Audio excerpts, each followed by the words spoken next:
It's a long way to the top.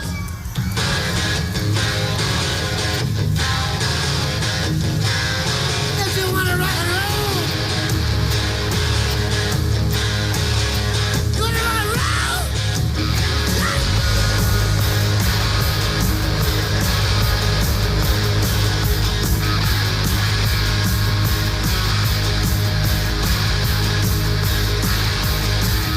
Driving on the highway, going to a show.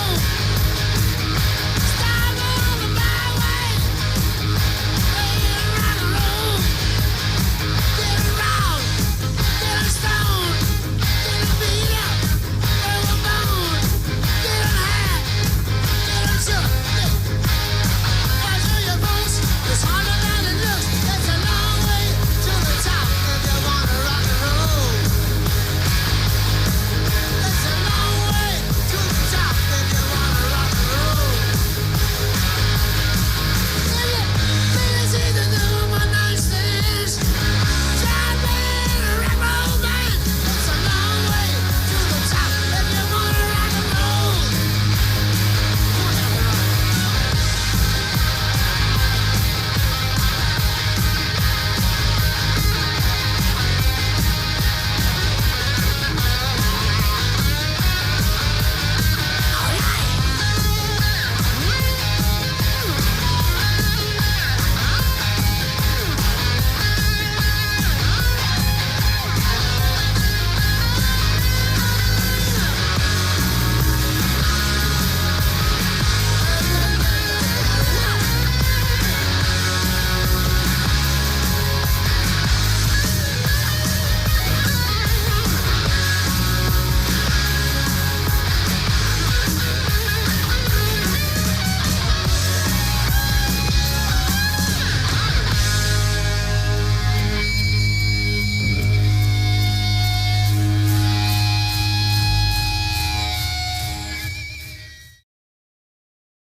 Good evening, race fans. I'm your host, Kanan Reif, and welcome to another installment of the 2005 season of the NASCAR Coca-Cola Cup Series. We're here from the High Banks of Talladega 2.5-mile action here for the second plate race of this season for round number 9 of 2005. As we take you to the race feed without much hesitation, it'll be Matt Kenseth in the 17 car on pole tonight, with Jeff Gordon starting to his outside in the 24.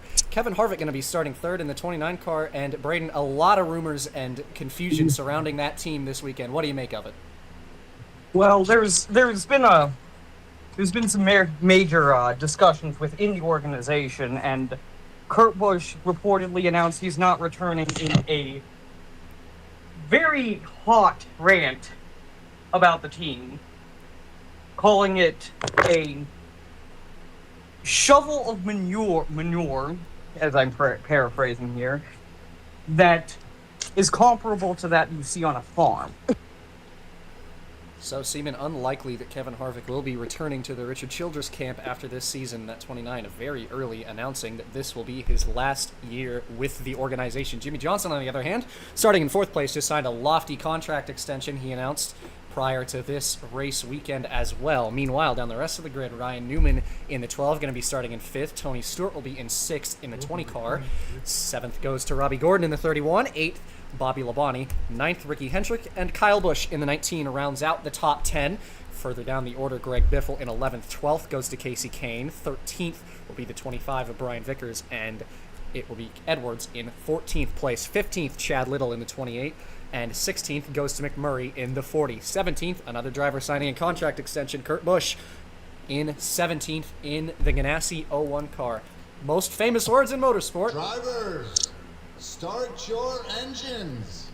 As the command to engines is given, and these 42 NASCAR Cup Series cars are up and running. Further down the grid, John Wood going to be in 18th in the 6th. The 99 is Jeff Burton in 19th on the inside, and Mayfield, another driver who announced he will not be returning to his current organization in the 55 for Hendrick, starting in 20th. 21st goes to Kenny Wallace, and 22nd will be Dale Earnhardt Jr. 23rd, Jerry Nadeau And side by side with him is Mike Bliss with a very impressive run his last week out. It'll be Marlin in the 23rd place. 24th goes to Andretti in the 43. 25th, Scott Riggs, 57. Jack Sprague to his outside. Further down the rest of the order, Sauter in the 68 and the 77 of Dave Blaney. Also seeing the 0 of Elder, the 21 of David Green, the 30 of Atwood starting on the inside of Dale Jarrett in the 88. Hornaday, the 23 of Wimmer side by side as well. 26 of Vadine, 15 of Sadler, 14 of Leffler, making a part-time start today. Michael Waltrip starts to his outside in the last row, rounded out by Hank Parker Jr. in the 4 and Mike Skinner in the 1. Will complete your 42-car grid here for the Aaron's 499 at Talladega.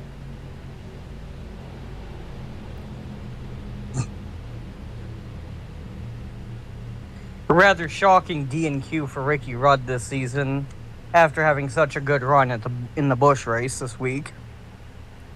It has been a struggle for the 71 team so far this year, and especially for Ricky Rudd, who has found it difficult in the Cup Series so far this season, but his focus, obviously the Busch Series, full-time down there.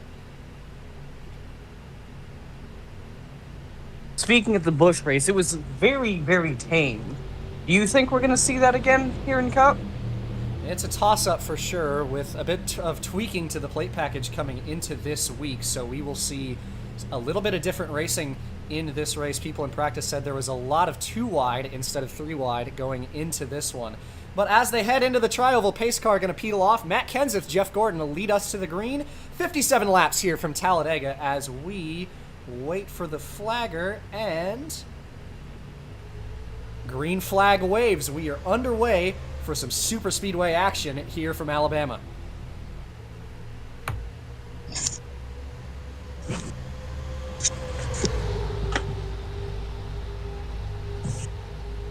You know, the draft is a really interesting game to play. Everyone is out here thinking it's just standing on the throttle and turning left, but it's just a giant game of chess. It's more about throttle control, if you will. When you're on these tracks and you're packed this close together with other drivers, you do have to let off on the gas. You can't just punch it in and then smash into the next man's bumper and turn him over. One of the golden rules of racing is that you never, ever bump into corners, and bumping is going to be a very common topic as we go through the straightaways in the tri-oval of Talladega Superspeedway. Draft But you know these guys are going to be pushing for every position they can get. Absolutely. Whole field double file through the first lap. It's Kevin Harvick in the 29 who leads lap number 1 as Kenseth went to block high down the backstretch, rounding through 1 and 2, all double file all the way back as these leaders look to keep it a little calm earlier in the running here. Something that you notice in this Cup race is that these cars are running just a little bit lower through these corners. Downforce is very important on these tracks, or else they're not going to get the grip that they need to make up the speed compared to the other cars during the draft. And even on tracks that are relatively full throttle, like Daytona and Talladega, as the tires wear, you start having a harder and harder and harder time keeping it in the gas through the corner. Yeah, comment a And lot of better these yet- drivers made is that they found a lot more downforce and a lot more grip in these cars in the practice session over on Friday, with these guys finding it a lot easier to run on the bottom than they had at Talladega in the past. Meanwhile, top 5 all single file, but only for a moment. Robbie Gordon jumps to the inside on his teammate. He's going to get Kane and Biffle to follow him down low, and the 2 RCR boys are going to be side by side for first, entering turn 3. And if there's any threat when it comes to plate track races, it's always going to be Richard Childress. They have their cars specially set up this weekend. They had it all tuned up after practice. With Robbie and Harvick working very closely together to try and dominate this race, but it seems that plan's already fallen apart. Well, more accurately, Robbie has been working very well with the 29 team, but not very much vice. Well, the 29 team's been helping Robbie, but not very much vice versa. Pretty key factor in Harvick's displeasure with the team. Yeah, these guys, this Childress camp had some of the best super speedway cars so far through this season. Robbie Gordon obviously won the Daytona 500 this year, but he's got the points leader, Casey Kane, underneath him for the lead now as the plate shuffle continues to play a factor. A bit of 3 wide in the midfield as Harvick is stuck all the way up on the outside back there around the 15th through 20th position. He's got a couple more Chevrolets in the form of Ricky Hendrick and Jeff Gordon following him. Pretty much everybody 3 wide right now. Yeah, that's something I really noticed about the Cup package compared to the Busch package this weekend. These Cup cars are running a whole lot faster and a whole lot closer together. Without a shadow of a doubt, it's been a lot closer between the Cup field. A lot of shuffling throughout the field, and nobody really able to hold any sort of semblance of track position on the racing surface in either Daytona or Talladega. Robbie's really squeezing the 0-1 down there. I think he's upset that he got shuffled out again. It's going to take a while for him to get right back up to the field, because the thing about Talladega and Daytona is that it's a merry-go-round about who's going to take the lead next, who's going to lead this lap, who's going to lead that next lap. It's a miracle if you lead more than 2 laps in a row on this track. So you're always having to line up. Now, team that needs a whole lot of help is sitting there in P2. Dale Earnhardt Jr. looking fast in that DEI Budweiser Chevrolet to start this race off as well. But Casey Kane leading down the backstretch, though. Jr. is going to jump down low. Not a whole lot of patience between these leaders right now. Looking like he might get Sterling Marlin to follow, and does, as Labonte sticks high in the 44 car. Excuse me, not Labonte. That'll be Jerry Nadeau in that car this weekend. You know, Jerry Nadeau has always been a threat at these plate tracks. Without question. The whole field, 3 and nearly 4 wide in a couple of spots through the mid-pack. First couple rows double file, but almost all the rest of the way back, it is 3 deep throughout this field. The whole of this 42-car pack is right together right now.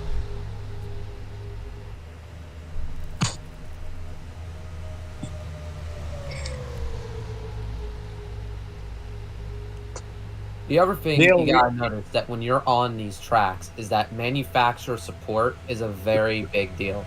Like, Chevrolets are going to be teaming up with each other, Fords are teaming up with each other, Dodges are working together.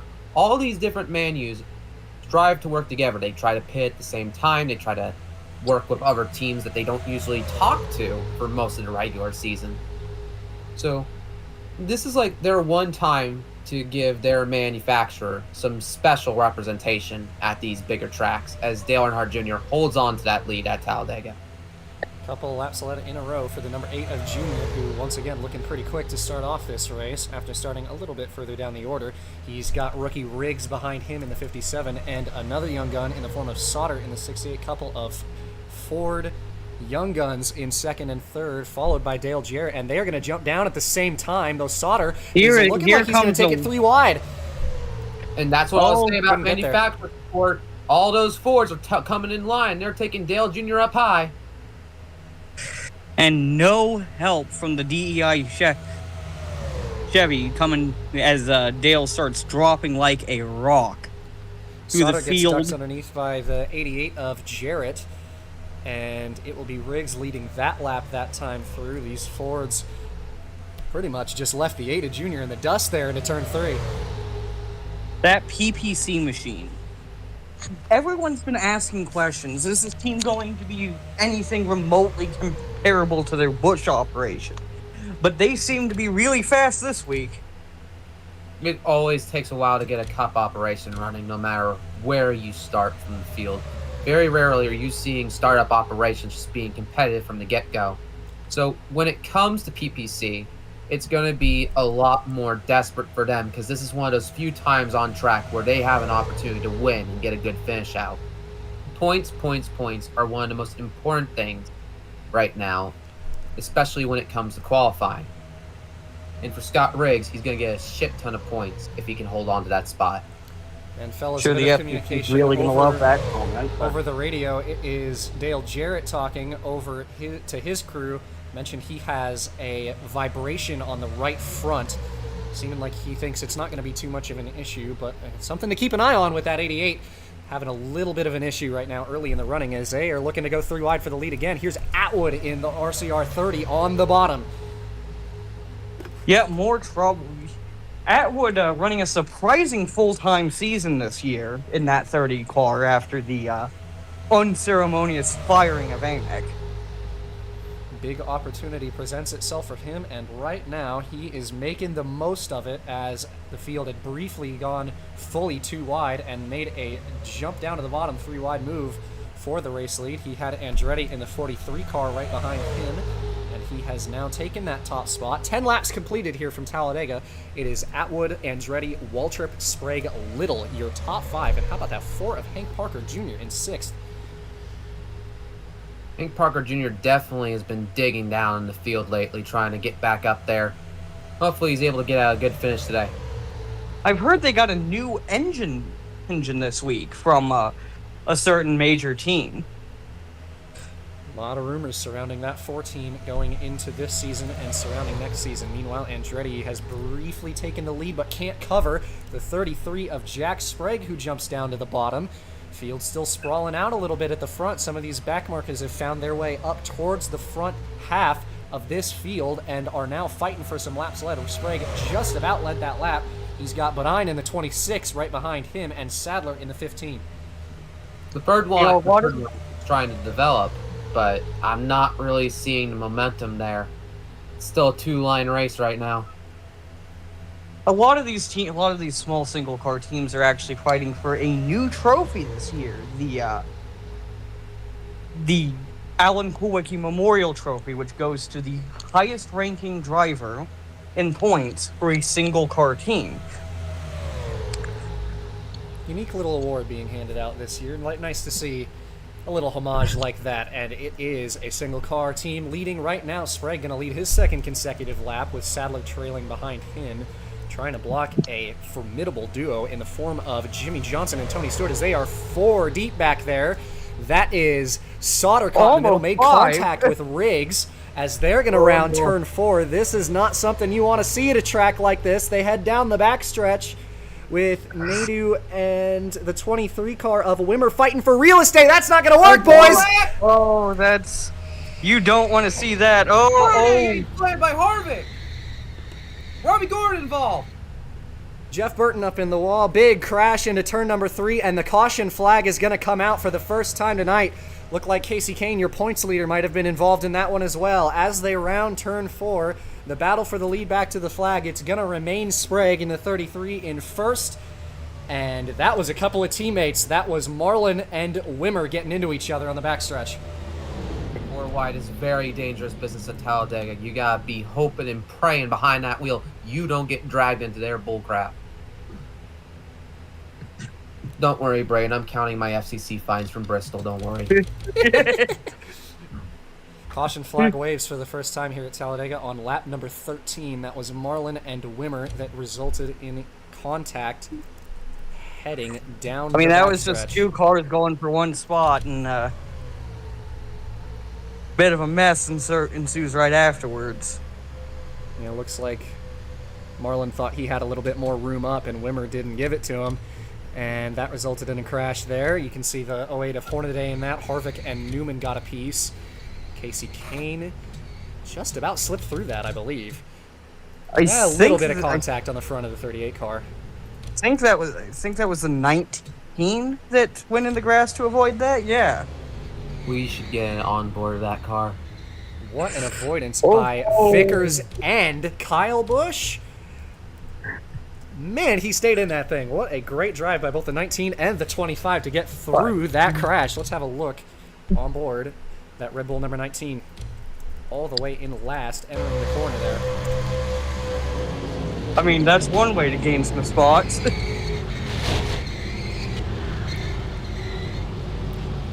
Oh, you can tell he's on hell on earth right now. Goodness gracious. Well, Braden, not a lot of driving better than that in this field. Yeah. And also, the rookie in the 25, Brian Vickers, also narrowly avoided getting himself collected in that, had the 31 of Robbie Gordon right behind him, and Harvick up in front. Harvick got himself collected. Vickers Moses did not.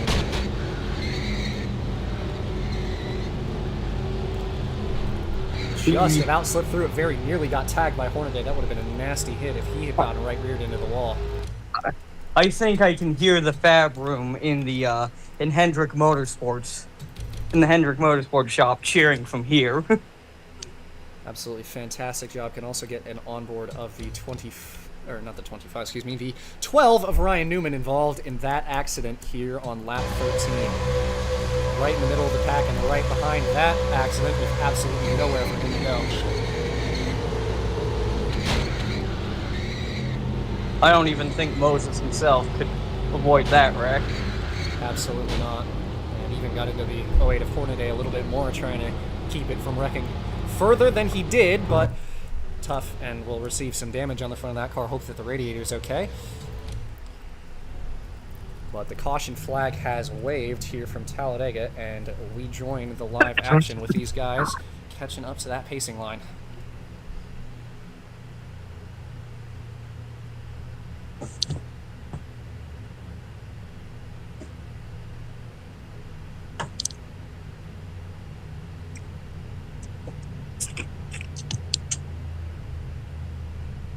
Tough accident is going to see quite a lot of fast race cars taken out of this thing early. Bobby Labonte with heavy damage on the front of his 18. Getting into each other, coming back to the pacing line, but happens quite frequently at the back end of the field. We should maybe see some pit stops here. It's hard to say if these guys are going to want to come down the pit lane, but we will see in just a moment with Sprague leading the field here. Looking like he's probably going to come in. And he will with the 48 of Jimmy Johnson in tow. That is going to be everybody looking to top off on fuel. Sprague Yeah, it would be in the Ooh, contact there. A couple of teammates. Sadler and Skinner got into each other there.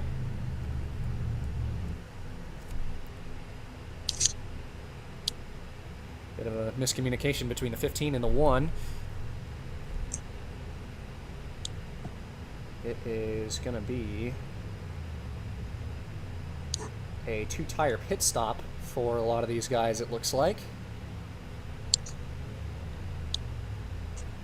Sprague trying to get around the 25. Ooh, that's a nasty situation. And he does eventually get away, but not before losing the lead.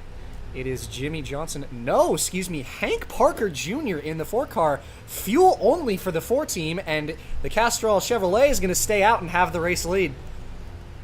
I mean, when you're a team in that spot, you kind of have to make a decision like that.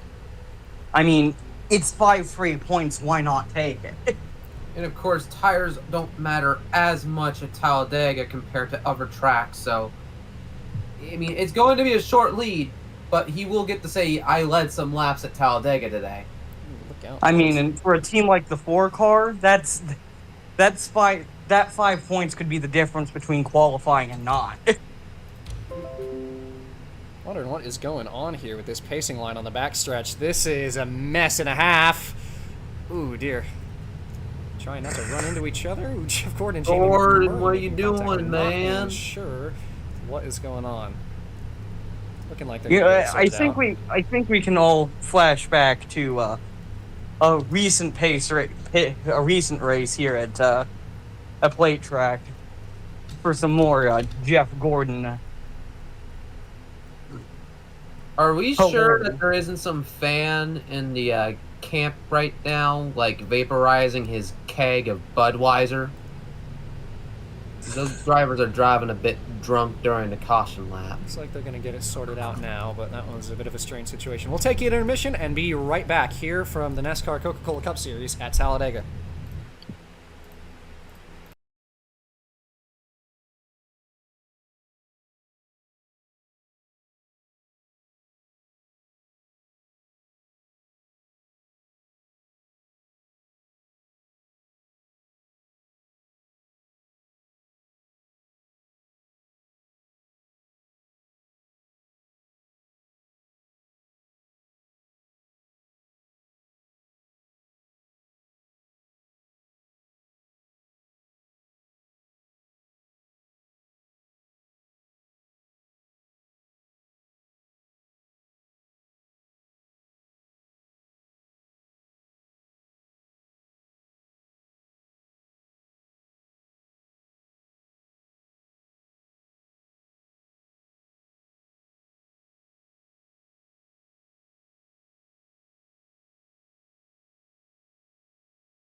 Back from intermission here from Talladega, Hank Parker Jr., as we mentioned before, took no tires on that last stop and is going to stay out with the race lead. It will be Johnson, Stewart, Sprague, and Skinner, your top 5. As we approach the restart here, it will be exactly 40 laps to go, with lap 18 being the restart lap. Parker over Johnson into the restart area, and we are back green. Good jump by the 4 as they head down towards turn 1.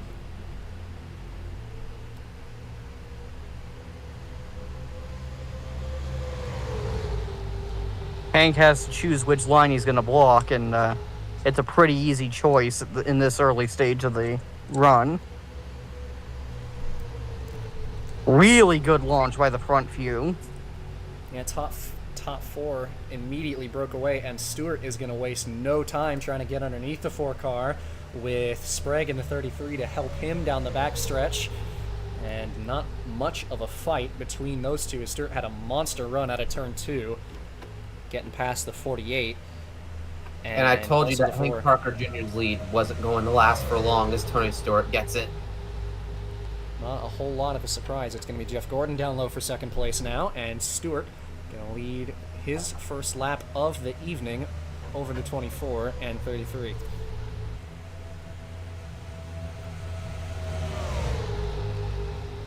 Watching for some minimum speed DNQs here. Expecting, or DQs, excuse me, not DNQs. Expecting the 99 and 29 to be pulled off the track here, as well as probably the 38 and 8 cars. Not the way you wanted to end your day. They will be given a couple more laps to get that situation sorted out. Meanwhile, for the lead, it is Jeff Gordon underneath Tony Stewart for first. He's got the 2 of Kenny Wallace following him down into the front stretch. Stewart looking to the outside to try and hold that spot. And here comes Todd Bodine coming off a really good run. 3 wide down on the bottom. Couldn't quite get the nose there, though. Todd Bodine, yet another participant in the Alan Kulwicki Memorial Trophy competition. And he's got another in the form of David Green following behind him on the inside line. Ooh, Chad Little going to be kicked up to the middle. Here's Wallace looking for the lead on Gordon down into turn 3. And they're going to go 3 wide for second as well. That'll be third, excuse me. Although Gordon might end up going all the way to the outside here, currently covering the 26 as they head down the front stretch. And stays in front of him for the moment.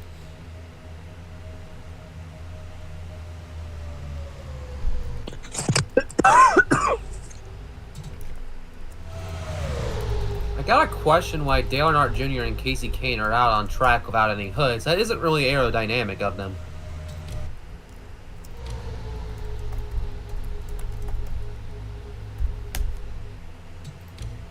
Couple of cars going to be knocked out of the race due to the damage policy. It will be Harvick, Burton, Kane, and Jr. will be taking an early exit from this one. That is a tough break for Casey Kane, who once again entered this race as the points leader. And surely not going to be the points leader after this one. Harvick as well entered this race second in the standings, and he too will be making an early exit. Well, that's the thing about Talladega. It's unpredictable, and these standings are definitely going to be very shaken up after this as they go down pit road to retire the car after today. Keeping an eye on a couple other stragglers at the back of the field, namely the 23, 22, and 57, who seem to be far off the pace right now. The only thing is, it's about figuring out who's actually damaged from that prior wreck and who just simply lost the draft from having to navigate all that traffic. Absolutely, there are a couple guys back there who could potentially be a big question mark in that group. Meanwhile, much to the dismay Oh, we got 4 wide in the back. We got 4 wide. 3 and Well, we nearly 4 almost wide. did. John Wood was running a little high there in the tri-oval. Bit of hard racing for the last couple spots in the pack. Much to the dismay of Kane and Harvick is third place in points. Jimmy Johnson is currently leading the field and racking up laps led. He's got a car length gap to second place. Leffler in the 14, and Sauter sits in third as they fight for the positions directly behind your race leader. Something to note about Johnny Sauter is that he knows his way around a plate track. Coming out of the Childress pipeline, you can't be with running for Richard Childress Racing for as long as Sauter did and not know how to run at a plate track. Definitely. So it knows how really to win is at these no places. surprise that.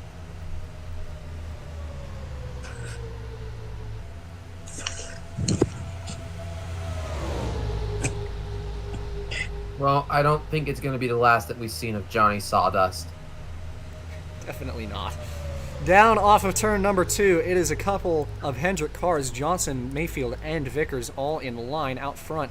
But that teamwork is short-lived as Mayfield jumps to the inside on the 48, trying to keep the nose there on corner entry, and does. He'll have Elder in the 0 and Waltrip in the 00 follow him down through 3 and 4.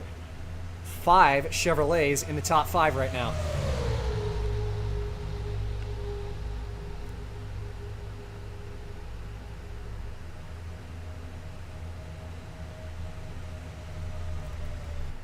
Another check here. Yeah. Okay.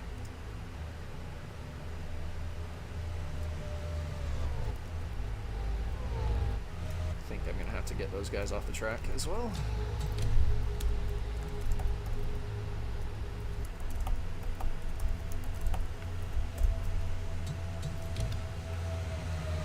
Down the backstretch, Mayfield with the lead. The 0 and 00 just went side by side for second behind him. Kyle Busch down low, third in line on the bottom.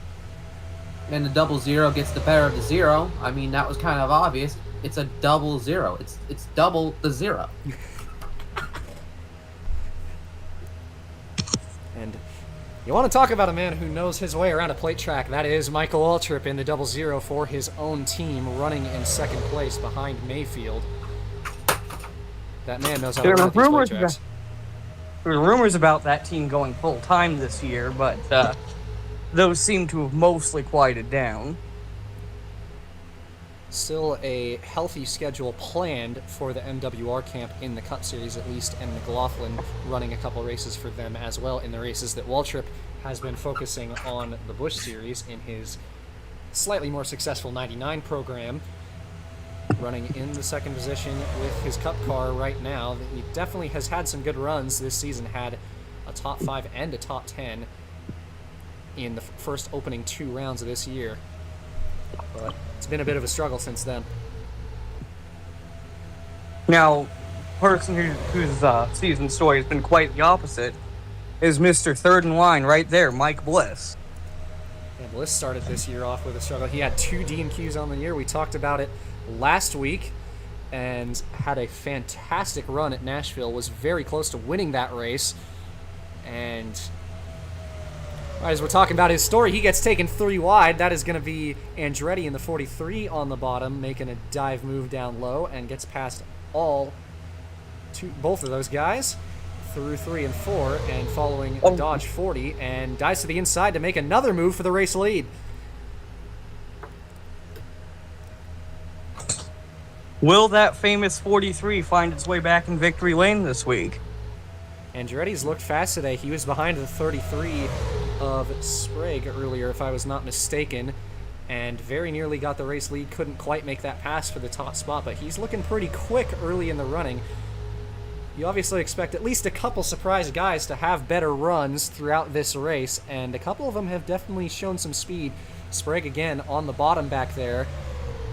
He runs third in line on the lower line and in third place with Atwood, another car that has shown some flashes of speed, in second.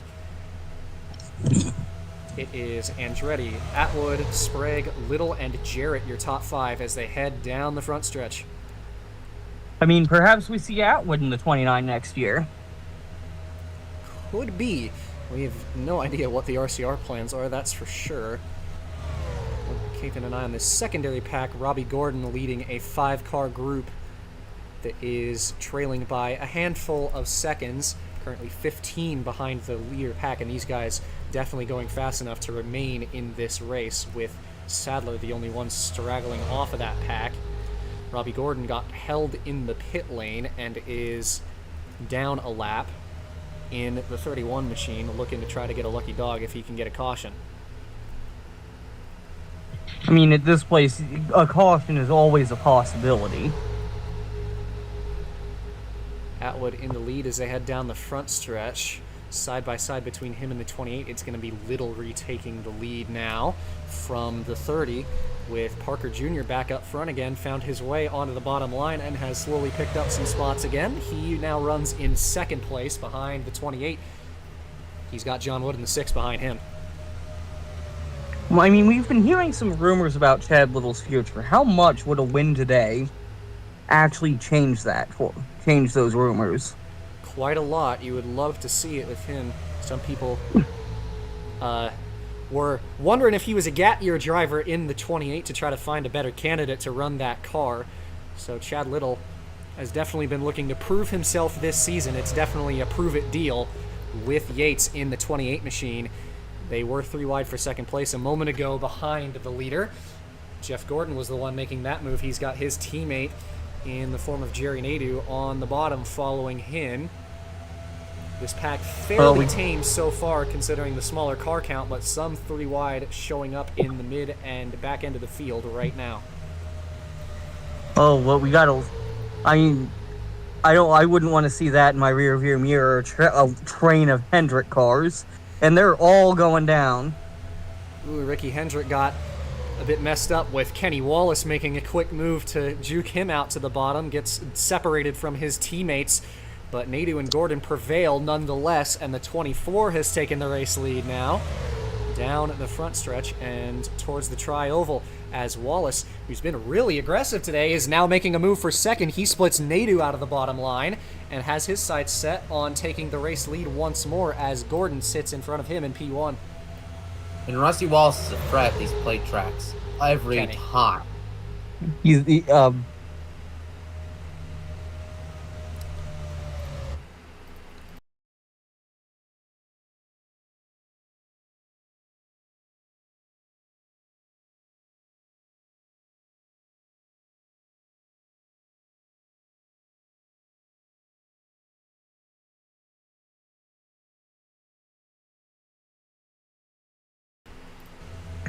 Down off of turn number 4, Wallace has taken the race lead from Jeff Gordon, but now it's Tony Stewart diving low.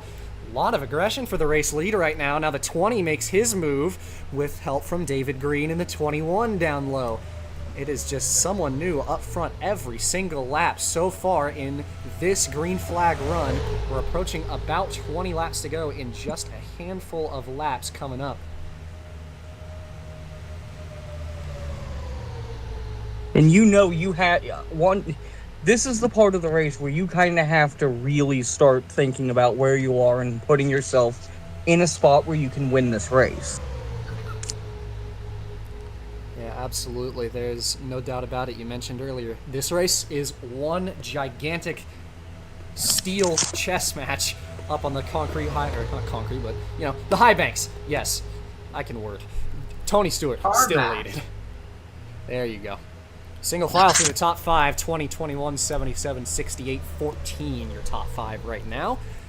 As Stewart, probably the first car to lead consecutive laps in quite a little bit here. It's been a big shuffle fest for P1 over the last handful. And it feels like they're all singling out quite a bit. That won't last long, as Sauter's immediately going to jump low on Dave Blaney for third. Vickers is going to make a move with Johnson to help him, and Nadeau in tow as well. These Hendrick guys have been together for a lot of this race, and every single one of them is still in this race, with both a 24-5 also deeper in the pack, still in this thing. It's that kind of teamwork that wins your races here. Absolutely, and again, mentioned just now, every single one of them is still in it, so they have strength in numbers with quite a few drivers out of this race. Now, pardon the interruption, but is it true that if Dave Blaney gets a top 10, we all get free slushies? That is true. Blaney, you better finish in the top 10, man! He's done it a few times already this season. Down towards turn number 3. Sauter again being aggressive, looking to the inside for second place on David Green in the 21. Stewart in control of this field right now in the 20. He still sits out front.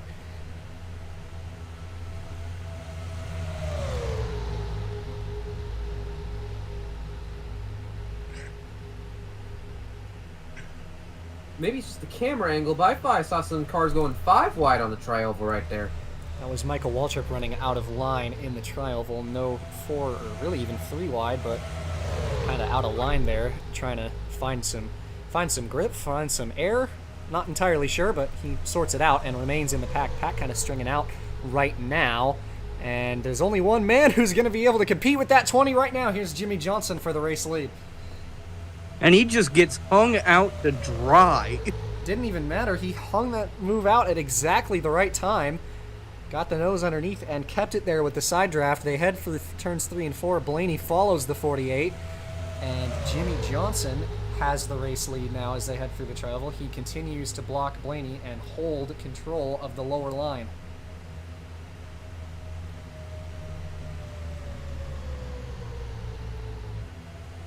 Stewart's consecutive lap lead streak ends. I believe he led about 4 or 5 in a row there.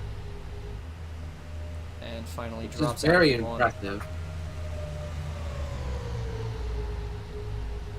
Absolutely a very big Now, run there for... We all know it's free Slurpees for everyone if the 77 gets a top 10. But what if he wins the thing? We get a free cardboard pizza. Not entirely sure, you know. They haven't really talked about that a whole lot at that club. Dave Blaney also, worth mentioning, bringing the topic back to the race itself, Dave Blaney been really good at these plate tracks over the last couple seasons, and as a matter of fact, finished second in this year's Daytona 500. Was oh so close to bringing home that win for the Jasper team. Couldn't quite get it done with Robbie Gordon, beating him out for the Daytona 500 win. 20 laps to go. That 77. And 20 and Tony just gets hung out to trying to use an inventive new line, but I don't think it's going to work out too well for him. Absolutely no one went with him up on the upper lane there, although he's going to end up with the help down the backstretch as the drivers always migrate up the track down the straightaways, and Stewart is going to have David Green at the very least behind him, but I doubt they're going to make much happen up there.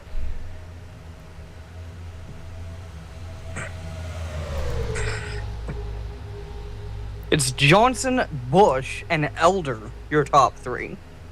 A diverse top 3 right now, with Johnson, the next car to lead some consecutive laps. He's got a car length and a half over Bush in the 19, although Kyle stays clear and has got some healthy help behind him, might be able to close that gap and have a run at a turn 2 here. But it's a matter of keeping those non-manufacturer alliance cars in line behind him, and that does not last long. I mean, you don't really have a lot of dodges out here. That's the issue with... Ooh, 12 and Newman blowing up. That is going to be a caution. And that changes everything. Under yellow flag, Newman loses a motor. Sadler got caught up behind him. That was one of the guys in that secondary pack that gets caught out there. And Jimmy Johnson will lead the field to the caution flag. Bliss just about takes second place. It's really not a good day to be Elliott Sadler. It's not a good day to be DEI. Definitely not a tough day for that entire organization. Just inside the final 20 laps, so we will take you to a short intermission here from Talladega. Jimmy Johnson, your race leader.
Back from intermission here at Talladega. It is just over 10 laps to go, a little under 15. It will be 14 laps to go at the line, I believe. Yes. Jimmy Johnson, your race leader. It'll be Bliss, Elder, Mayfield, and Kyle Busch, your top 5, coming back to this restart. Jimmy Johnson looked pretty fast on that last run, holding that lead before the caution came out. And Robbie Gordon also in the 31, your lucky dog on that last caution period. Pace car in, and this race is back underway.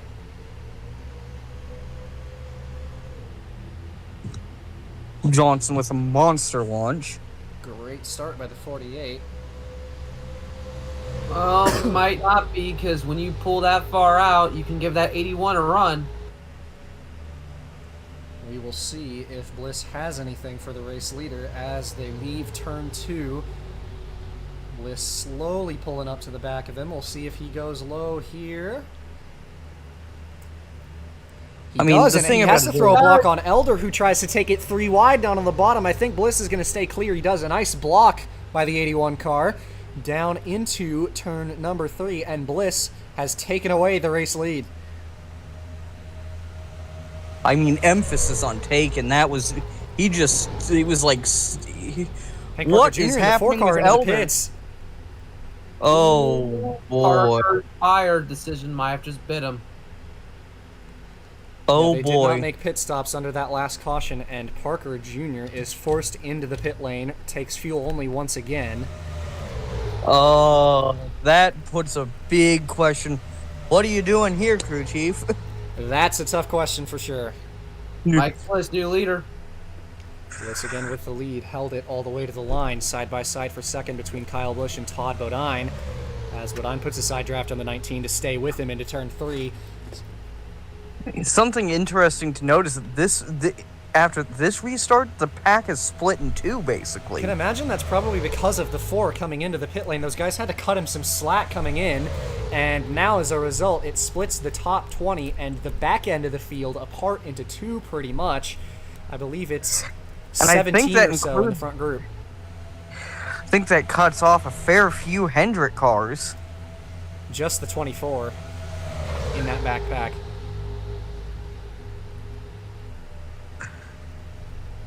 As Robbie Gordon's day goes from bad to worse. And with those guys back there, at this point, you gotta hope that you can get back up there. With the amount of people that you have in that pack, though, I think that they're a little outnumbered by the front group, so that's a tall ask. I mean, there's also the option of this race going down to fuel mileage. Potentially. I mean, if the 4 came in, he didn't take that much less fuel than everyone else. Well, we're going to have 11 more laps to figure that part out. It's a tough question, though, and also it's not entirely for sure, because the 4 car, again, was the only car, I believe, on the first caution flag period in that pit stop to take fuel only. That pit stop's about 4 or 5 seconds faster than a 2-tire stop, so these other guys got a ton more fuel than that, you can imagine.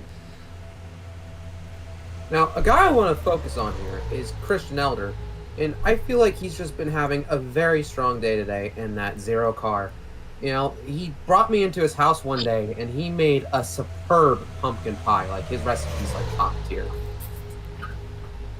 And I hope that, you know, he gets a good top 10 in today, because maybe he'll cook some pumpkin pie for us after that, for mentioning that.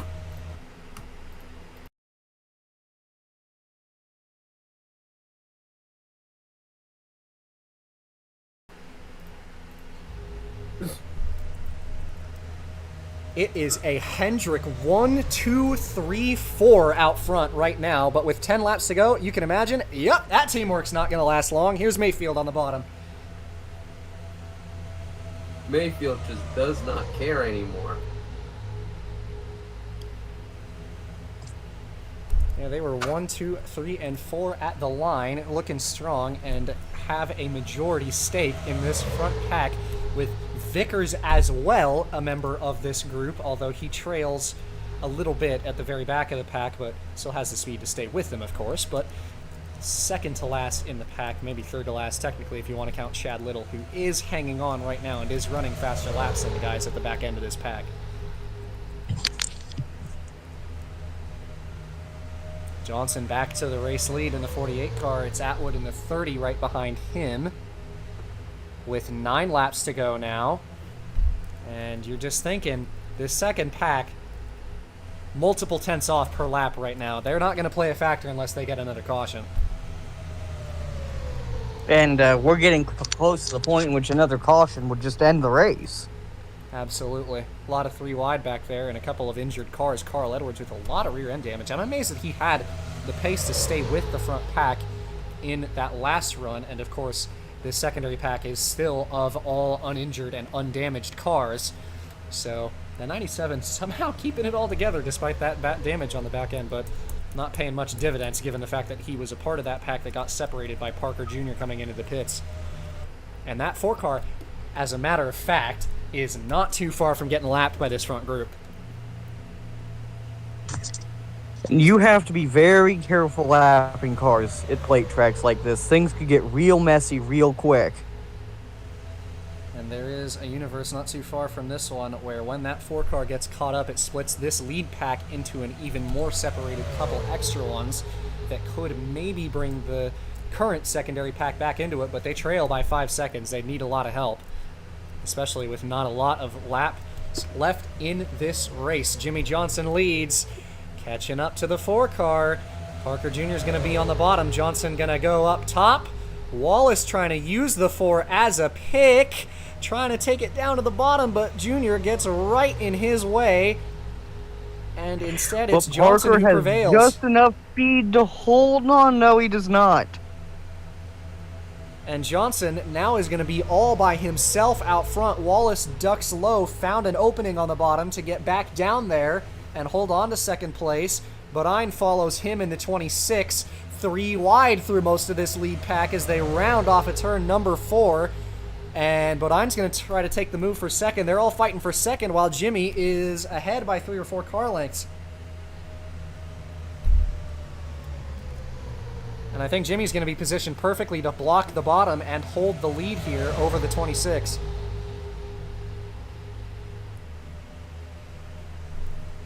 Yeah, that run just dies out right behind him, though Bodine keeps a little tiny piece of residual momentum down the backstretch. We'll see if he takes it low, and he does. Busch tried to follow with him, but he's got Bliss down low, covering the inside line and not allowing him a window down low. Bliss follows through. Bodine to the lead off of turn 4. It will be 5 laps to go here at Talladega this time by. Here's Bliss taking the run all the way to the lead.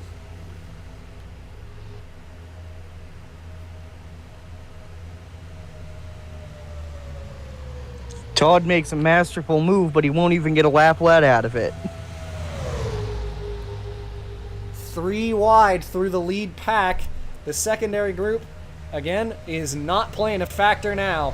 Down off of turn number 2, 81, 43, 28. The top 3 down the backstretch all in a line.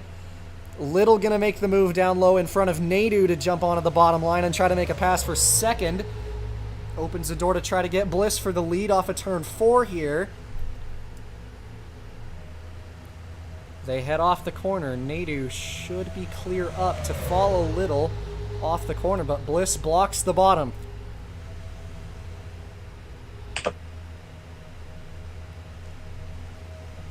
And now it's just a question of how confident are you in blocking for the race lead. That's 4 wide almost, as Wallace almost forced Johnson up into the wall for last place in this pack. Off of turn 2, Little's going to duck low once again. Hendrick cars that were in line behind the top 2 split up a little bit, and Ricky Hendrick looks to take it 3 wide on his Hendrick teammates for third. What a move by the 5 car down on the bottom. He follows Little through for the lead and second.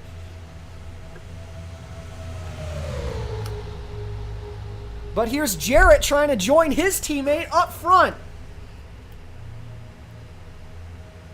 3 laps to go here in the Aaron's 499.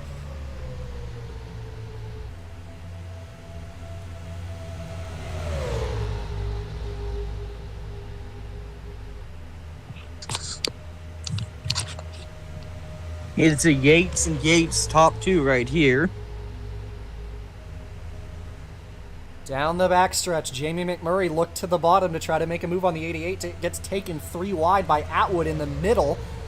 Isn't going to have a move for even second place because of that lack of help. The two Yates boys pull away up front. They round turn number 4 with a gap on the 40 of McMurray as they're 3 wide behind for the last couple spots in the top 5. It's a matter of how long Jarrett will stay faithful here to his teammate up front. Crossing the line, it's 2 laps to go here from Talladega with Little and Jarrett leading the field, and McMurray pulls up to the back of the 88 with Vickers in tow. I don't think it's going to matter how loyal Jarrett is because McMurray's going to have a run once he gets off turn 2. Does Jarrett block McMurray down the backstretch? No, it's going to be Vickers down low instead, and Jarrett blocks the 25 and looks for the race lead.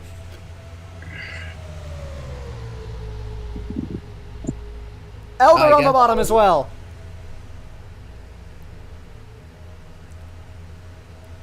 As they round turn number 4, all teamwork is now out the window. Vickers looks low on the 88 but can't get the nose underneath. They clear the tri-oval and take the white flag. 1 lap to go here from Talladega as Vickers is trying to find his way through for the race lead. Don't look now. Here comes Christian Elder right behind Vickers. Elder and Wallace in tow on the bottom. The 25 and the 88 leave turn 4 with half a lap to go here from Talladega. Vickers with a chance. Going. Elder looking for second. Help from 2 quick cars in the form of the 2 and the 48 down on the bottom. He is not going to get there for second place. It's looking like it might be between Vickers and Jarrett off of turn 4. Final straightaway as they leave 4. Jarrett up front. Rookie Vickers in second. Does he have anything for the 48? Jarrett, with a struggle of a start to this season, comes up out of nowhere, and Jarrett is going to win it here at Talladega.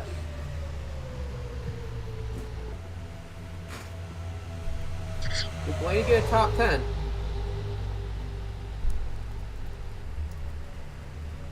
Jarrett holds on to win it. That win desperately needed by the 88 club. They take the checkered flag here. Brian Vickers, unable to formulate that run, comes up just short in second. A valiant effort by Christian Elder, who, if he had gotten to the inside for second, I think he might have had enough of a run to win that race.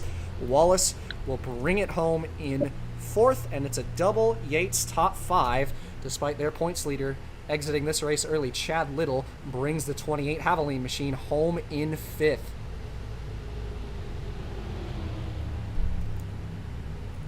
And a heartbreaking day for Hank Parker Jr. there. Yeah, that 4 car ends up coming home a lap down in 31st. That is a bit of a struggle for him tonight. No, Dave Blaney did not get a top 10 tonight. God damn it. I'll take my FCC fine now. It's better than a slushy anyway.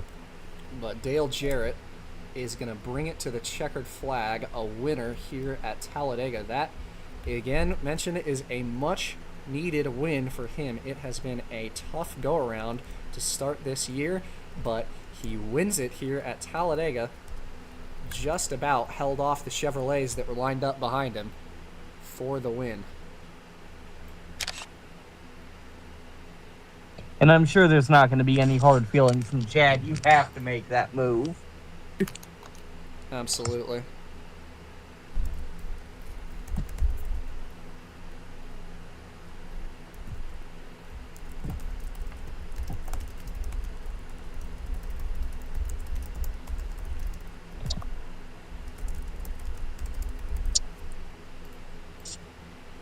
And for Dale Jarrett, his first win since 2002, breaks a long winless streak dating back to the 31st round of that season at Lowe's from the UAW GM Quality 500, round number 31 of 36 that season. I seem to remember that race he made a very, very aggressive fuel move that race.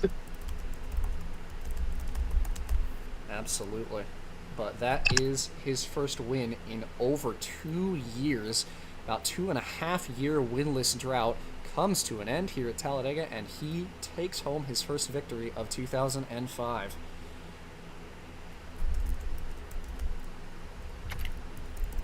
It's just like a baseball player on a hitless streak. It doesn't matter how the win comes or how the hit comes. You just want a hit.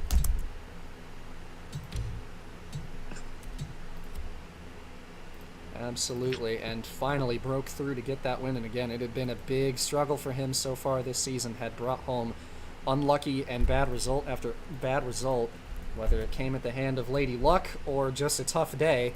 But he takes home the win here tonight. And there are going to be absolutely no complaints from the Yates garage after a double top 5 here today. Well, I'm sure there's going to be a few from the 38 camp, but those are going to be drowned out. Yep, but nonetheless, that will do it from coverage here from the Aaron's 499. An unlikely winner comes out. DJ, the 88 team, takes the win. We'll catch you next time. Round number 10 will be coming to you from Phoenix for the MBNA America 500K. We'll catch you then. Thanks to Braden and Trey joining me in the booth tonight. We'll see you then, and as always, have a good one. It's a long way to the top.